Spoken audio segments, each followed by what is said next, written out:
Since the 1970s, there have been over 500 attacks on our diplomatic facilities abroad in over 92 different countries.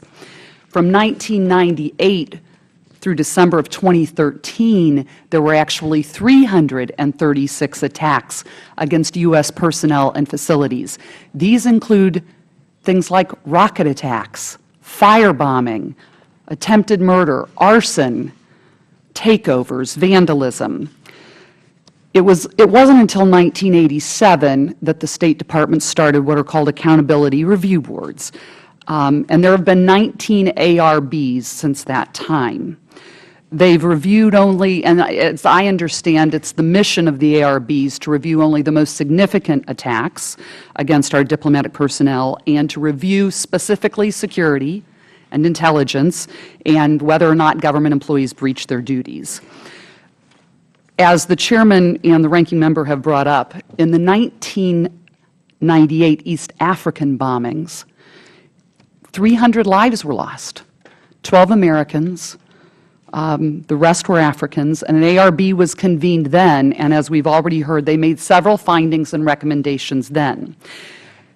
This follows what was called the Inman Panel, which was 14 years before the East African ARB. And again, many of those findings and recommendations were found in East Africa in their ARB. At the time, the then Secretary of State accepted all of the recommendations in the East Africa ARB. And now here we are, 14 years later, and some of those same recommendations have been repeated by the Benghazi ARB. And so we seem to have a State Department that has a long history of repeat recommendations, but I think there's a significant difference between recommendations and implementation. And I'd like to talk about how that happens and how that has happened. In fact, the board in East Africa urged the Secretary of State to, quote, take a personal and active role in carrying out the responsibility of ensuring the security of U.S. diplomatic personnel abroad. And it was essential to convey to the entire department that security is one of its highest priorities. Assistant Secretary Starr, are you familiar with the East Africa recommendations? Not every specific recommendations, but with the report, yes, ma'am. And do you agree with the report? Yes. Are you aware that after the Benghazi ARB, then Secretary gave her personal assurance as well that she put overall responsibility for implementing all of the ARB recommendations in the hands of the Deputy Secretary? Are you familiar with that? Yes, I am. And that was, in fact, in her letter in December of 12 to, at the time, the Honorable John Kerry, Chairman of Foreign Relations. She indicated that the Deputy Secretary would be overseeing the implementation of the ARB. Are you familiar with her letter? And then, are you familiar with the fact that when Secretary Kerry became the Secretary of State, he initially kept it at the Deputy Secretary level? Is that correct? And could you please speak into the mic? Thank you. Yes, yes, ma'am. Today, however, overall responsibility for oversight and implementation of all of the recommendations is with an office known as Management Policy Right-Sizing and Innovation. Is that correct? One of 11 separate offices that reports to the Undersecretary of Management. MPRI is tracking. They are not necessarily responsible for implementing, but they are doing the job of tracking the implementation, yes. And it is their job. And so I'd like to just point out, for those who might not be familiar, and you too are an Assistant Secretary reporting to the Undersecretary of Management. Is that correct? Yes, ma'am. And so with respect, and you say that they are tracking the implementation, however, that is the office that is day in and day out going in and trying to ensure that all of those recommendations are being followed. Is that correct? One office, yes. And so at this point, the ARB recommendations, it's really not at the Secretary of State level. It's not at the Deputy Secretary of State level, the second level. It's not with an Undersecretary, but the tracking is happening at the fourth tier. Is that correct? The tracking and making sure that day in and day out, it's at the 4th tier. The tracking is going on at MPRI, but I can also give you further information about how it is, in fact, being closely looked at by the Deputy Secretary herself. And the Deputy Secretary, are you familiar with the Inspector General's report, sir? Yes, I am.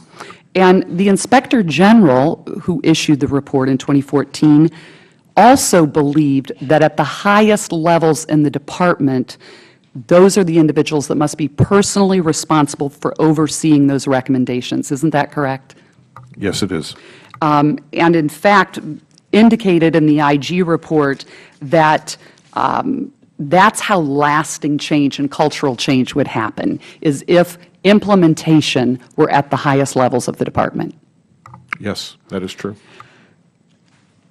I'd like to ask Mr. Kyle, if I might, your best practices panel indicated that where a security function is placed in a department is a statement of how that organization values security and its personnel. Do you recall that finding, Mr. Yes, Kyle? ma'am, very well.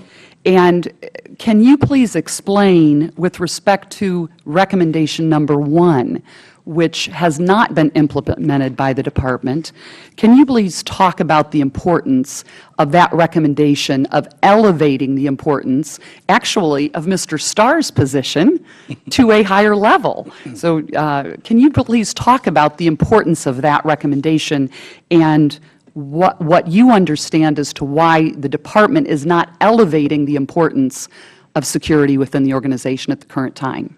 As we looked at other government agencies, non-governmental organizations, and the private sector, it became very clear that the placement of the chief security officer with responsibility for the safety of the programs and the people, it clearly depends on where it's placed within the organization. And especially at the Department of State, where visuals, because of the culture of the Department of State, are so crucially important, the placement of that position it was crucially important. Mr. Starr previously served up at the United Nations in charge of their Department of Safety and Security. In that organization, he was an undersecretary. That position was an undersecretary. The United Nations recognized that important. In that diplomatic world, where you see things really matters. And, ma'am, if you'd actually look at our recommendation number 40, we recommended that the Secretary should establish a comprehensive change management strategy throughout the department that is led by the Deputy Secretary for Management Resources. So those two things clearly come together and are crucially important. And in your view, the best practices panel, when they looked at the organization of the department, it was clearly your view that overall responsibility for security from a visual standpoint, which is important in large organizations, was too low on the org chart. Is that right? From a visual standpoint and also from an operational standpoint. I remember on the first day when we brought out the org chart as part of our panel, Mr. Sullivan was trying to find the Bureau of Diplomatic Security, and I had to keep pointing him further and further down the org chart until he identified it.